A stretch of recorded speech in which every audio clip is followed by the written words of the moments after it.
هره ګړۍ د افغانستان له ګوټ ګوټ څخه تازه او کره خبرونه وڅارئ.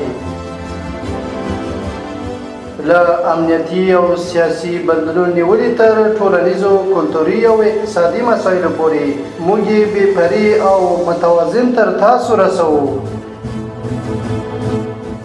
هره ګړۍ له کندوز راډیو څخه.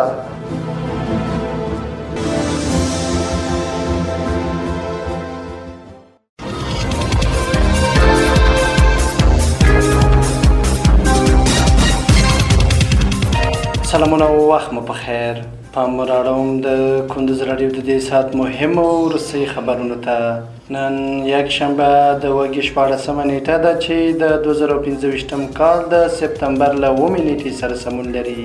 روانه خبري غړي درته زه عبدالجلیل احساس وړاندې کوم، خو په پیل کې هم د څو مهمو خبرونو سرټکي. په کابل کې د 9400 میګاواټه برېښنا د تولید هوکړې او قراردادونه لاسلیک شول.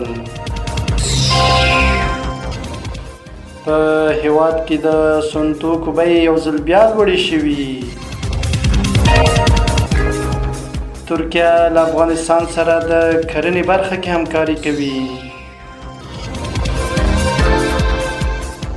او ټرمپ وایي د امریکا وزارت به له دې وروسته جګړې وزارت وي.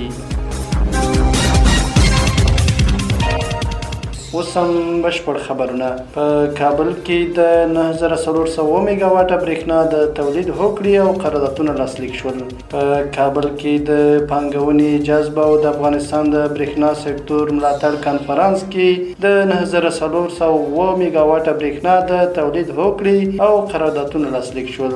لاسلیک شویو اسنادو کې 9123 میګاواټه برېښنا د تولید هوکړې او د 204 میګاواټه برېښنا د تولید قراردادونه شامل دي. همداراز د افغانستان ازبکستان ترمنځ د 250 میلیونه ډالرو په ارزښت د سرخان پل خمري 500 کیلو ولټ د برېښنا مزي د غځولو او د څو سب سټیشنونو د پراختیا پروژې هم پیل شوې دي.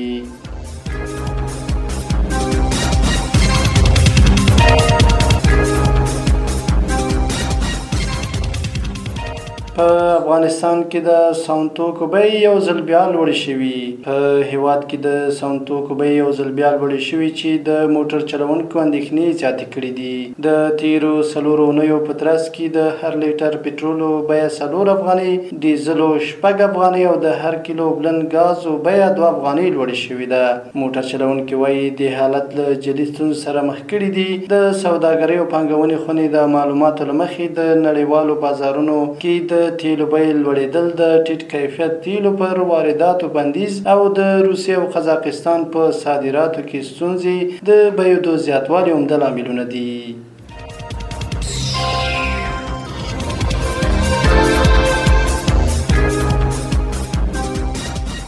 ترکیه له افغانستان سره د کرنې برخه کې همکاري کوي.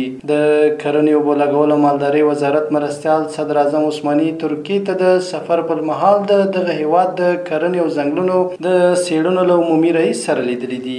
د کرنې اوبو لګولو مالدارۍ وزارت مرستیال صدر اعظم عثماني ترکیې ته د سفر پر مهال دغه هیواد د کرنې او ځنګلونو د څېړنو له عمومي رئیس سره لیدلي دي. د کرنې وزارت په خبرپاڼه کې راغلي په دې لیدنه کې د دواړو هیوادونو د کرنې ځنګلونو په برخه کې د همکاریو پر پراخېدو خبرې شوې دي. د یاد وزارت له لوري په خپره شوې خبرپاڼه کې ویل شوي چې د ترکیې د کرنې او ځنګلونو د څېړنو عمومي ریاست په دې لیدنه کې چمتووالی ښودلی څو په کرنه او ځنګلدارۍ کې له افغانستان سره پراخ همکاري وکړي.